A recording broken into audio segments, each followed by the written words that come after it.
Hello everyone, Brian here again. This time we're doing a quick review on the Gerber Assisted Opening Swagger, also known as the Swagger AO. So here it is.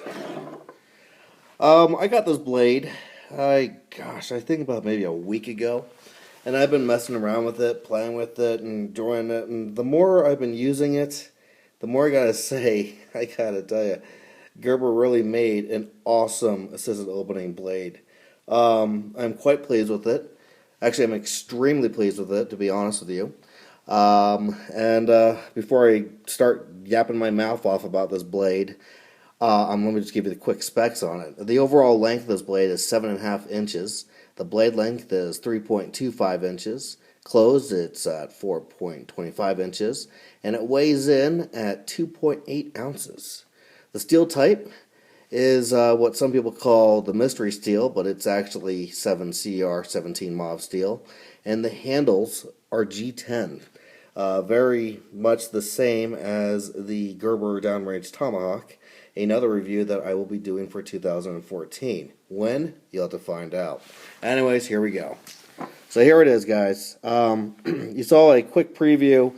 Actually, I was using this as a comparison with a different Gerber set because I was just doing it in comparison for size, and I said I'd do a review later.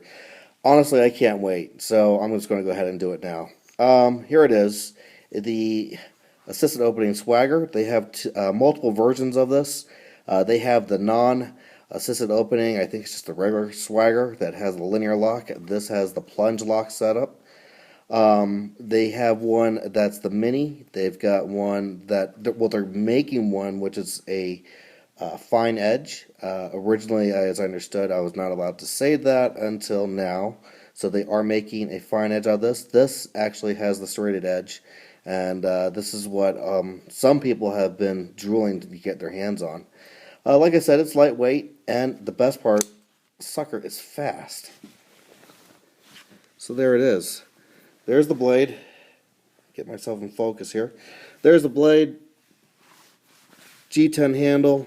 It's even got a grip on the edge of the blade as I understand it. What this is actually for is for knife throwing if you have to. The blade is well balanced. It's incredibly sharp when it came out of the box. I was incredibly impressed. I haven't even sharpened this yet. I'm going to be doing a quick knife demonstration or cutting demonstration of what this thing actually can do against a big fat no-no and paper. The no-no being cardboard, because that can ruin that could blunt your blade out pretty fast. It's very, very ergonomic in my hand. It feels. I mean, like I said, this thing just feels great. It feels like it was made for my hand, and I got fat hands. It's definitely not going anywhere. I've already submerged this in water. Try to lose it. I mean, I remember correctly in one of my other videos, I just absolutely hate plastic handles. This G10 handle, it's just textured everywhere in the right places. The jump in is perfect for my thumb to go on. Also, if I need to choke up, I can stick my thumb up on the top here. I mean, gosh, this thing is just beautiful. Another thing is that I've already used the fire striker on the back. It does light fires, not light fires, but it does emit sparks very well. I've lit a couple fires with it already just to go ahead and mess around with it. I've whittled wood with it, chopped small things up with it. Already prepared my dinner that I already just had with it and cleaned it up. It cleans up real well. It's got a titanium finish on it. It's very easy to use. So I'm going to go ahead and just show you the plunge lock setup here. Push it down, blade goes in. So let's do it one-handed. Push, boom. I'm left-handed. Very easy.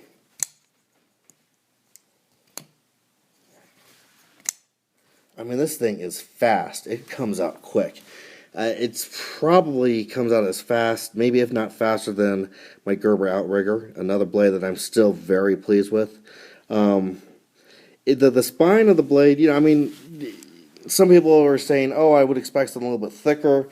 I actually like that it's not that thick. It's fairly thin. I don't have a measuring device here with me at the moment. Funny thing is, I actually did have a ruler, and I don't know what I did with the sucker, but it's It's not very thin and it's not very thick. To me, it just seems just right. It's fast, it's lightweight, fits in the pocket perfectly. You forget that it's there. It's very thin and streamlined. One thing I really love about the setup here is that you don't see the plunge lock from the angle here. It just sits in there so well. It's totally flush with the handle. I just love that. Alright, let's do a little bit of quick cutting with this thing to show you what it does.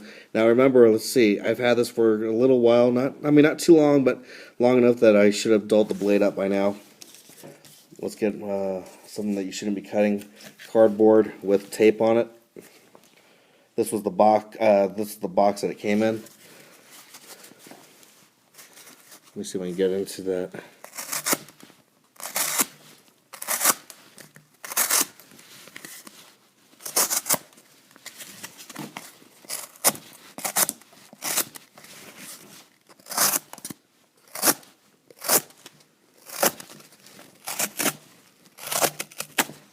Alright, now we got that. Oh, now I'm going to do this. I mean, it's sharp, it's fast, it's lightweight, it's affordable. I mean, even on Gerber's site, I believe they have it at $45. This was given to me, I believe I just saw on Amazon not too long ago, somewhere in the 30s. Guys, if you want a really good, everyday, quick opening, folding pocket knife, this is definitely the way to go. I'm now trying out the serrations here. Try not to hurt myself in the process. I'm running out of cardboard. I mean, this thing just goes right through it. No problems whatsoever. Get some fine paper or a little bit of smaller cardboard. You may recognize this is the same stuff that I was using in a previous video.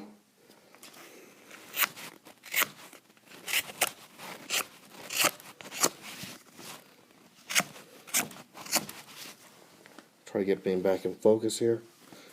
Sorry, I'm just going a little nuts with this thing. I just absolutely love this blade.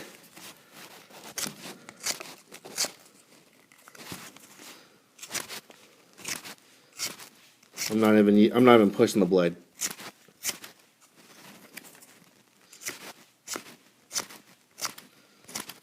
Anyways, there we go. Forget it. Anyways, so yeah, there you go. There's still some more stuff I guess I could chop off with here, cardboard. Absolutely loving this. Loving it, loving it, loving it. You don't often, actually, I don't think you've guys ever heard me talk about a blade so much like the way I'm doing right now. There comes to a point of someone's life when they want to get something, they finally get their hands on it, and they realize, you know what, damn, this is actually what I really, really wanted. Well, guys, this is one of those things. I really, really wanted this blade. I got it. Here it is. I'm absolutely loving it. Now my table is a complete wreck. Let me show you the debris. So there we go. I got shards all over the place. So yeah, there you go. There is. Actually, I don't even need the roll of tape there. There is the Gerber Swagger AO. Pretty soon, guys, what I'm also going to do is doing some more comparison videos. This blade, I'm actually going to pit it up against the Gerber CRKT Mai Tai, which is a much larger blade. I will be pitting up against some of my non-assisted opening blades against the CRKT Drifter, and of course I'm going to be doing the same thing to the ever so classic CRKT Casper. You may notice this one has been well used. I gotta tell you, a lot of my non-assistant opening blades are going to have quite a bit of a competition to go up against, because I have a lot of expectations that this blade created when I first got this. I think in 1999. I still use this blade. It's gotten some tender, love and tender care, you should say. The blade itself was scratched up. This was back in the day when I was actually learning how to sharpen a blade. I have obviously have screwed up the blade beyond recognition, but we all got to start somewhere, right? So I will be doing some comparisons video of that, and that's just a few of the CRKTs. I still have a lineup of my Kershaws I'm going to go ahead and do comparative videos with. And yeah, anyways, there it is, guys. There's the Gerber Swagger AO in all of its glory. This is something I definitely am endorsing. I hope if you all are looking for the perfect everyday carry blade, I would suggest you get this. It doesn't come out of your hands. It's very safe. It's ergonomic. The blade's fast. It is sharp. And one of my favorite features of this, believe it or not, is when it's closed, is that it does take a little bit of pressure to open this blade up. They thought about it. So I guess they tighten up the mechanism or something, but it just doesn't. I mean, it doesn't come out. Let me put it this way: the outrigger, all you got to do is just a quick flick and it flies open. This sucker, you got to put a little bit of pressure on it, so it's not going to go ahead and deploy in your pants pocket by accident. I guarantee that. Anyways, this is Brian signing off for now. I hope you all will go ahead and pick up this blade, and I hope I'll talk to you all later. Bye-bye.